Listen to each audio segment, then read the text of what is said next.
प्रेम यानी स्नेह, लगाव, चाहत, अनेक नाम है इस भावना के। हम सब किसी ना किसी से प्रेम करते हैं, माता पिता से, प्रेयसी से या पत्नी से, संतानों से, परिवार या मित्रों से। माता पिता से हमें सुरक्षा प्राप्त होती है, पत्नी या प्रेयसी से आधार प्राप्त होता है, संतानों से अभिमान और परिवार तथा मित्रों से संतोष मिलता है। अर्थात जीवन में सारे सुखों का अनुभव हमें प्रेम से ही प्राप्त होता है। और फिर भी वही प्रेम का संबंध सदा दुख का कारण बन जाता है। ऐसा क्यों होता है? प्रेम का स्वाद भी कभी मीठा तो कभी कड़वा क्यों लगता है? क्या हम वास्तव में प्रेम को समझ ही नहीं पाते? इसे समझने के लिए हमें स्मरण करना होगा प्रेम या चाहत के अनुभव का। क्या विचार चलते हैं हमारे मन में जब हम किसी से प्रेम करते हैं?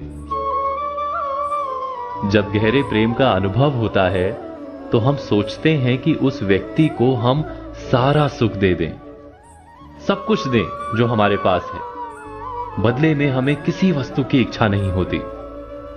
क्या यह सत्य नहीं? जब हम किसी को चाहते हैं तब हम उससे कुछ नहीं चाहते। प्रेम वास्तव में उस संबंध को कहा जाता है जिस संबंध से हमें कोई आशा, कोई चाह, कोई मांग ना हो।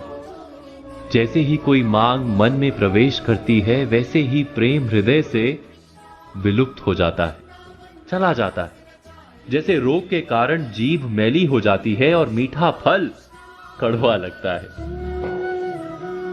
आशा, इच्छा, चाह या मांग, इन सब के कारण मन को मैला कर देते हैं और मीठा प्रतीत होने वाला प्रेम भी कड़वा बन जाता है।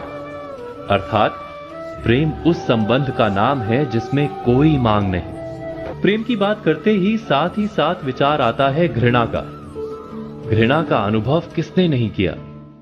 किसी व्यक्ति का नाम सुनते ही मन में कड़वाहट आ जाए, हमारे अंतर में इच्छा जागे कि उस व्यक्ति का सर्वनाश हो। वही तो घृणा है ना?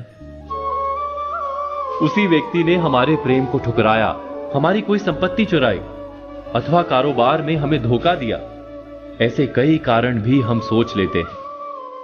लेकिन क्या वास्तव में किसी के कार्य का हमारी घृणा से कोई संबंध है? विचार कीजिए। एक धर्म के मानने वालों को दूसरे धर्म के मानने वालों के प्रति घृणा होती है। वहां तो किसी ने दूसरे को सीधा नुकसान नहीं पहुंचाया। हमारे मन में किसी के लिए घृणा क्यों जन्म लेती है?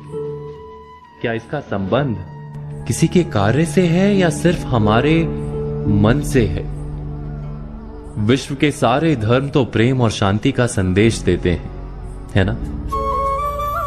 वास्तव में जब कोई प्रेम संबंध तोड़ता है तो हमें डर लगता है कि हम जी नहीं पाएंगे।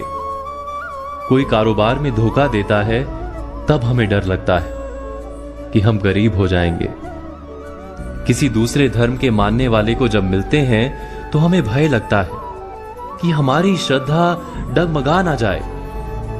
अर्थात हमारी घृणा का संबंध किसी की मान्यता अथवा कार्य से नहीं जुड़ा है, वो केवल हमारे हृदय के भय अथवा डर से जुड़ा है।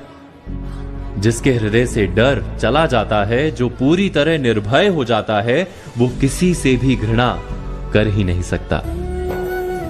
और डर के पार जाना अनिवार्य है, क्योंकि डर वो दीमक है जो मनुष्य की आत्मा को खा जाता है। इस सब पर आप चिंतन, मनन, विचार अवश्य कीजिए।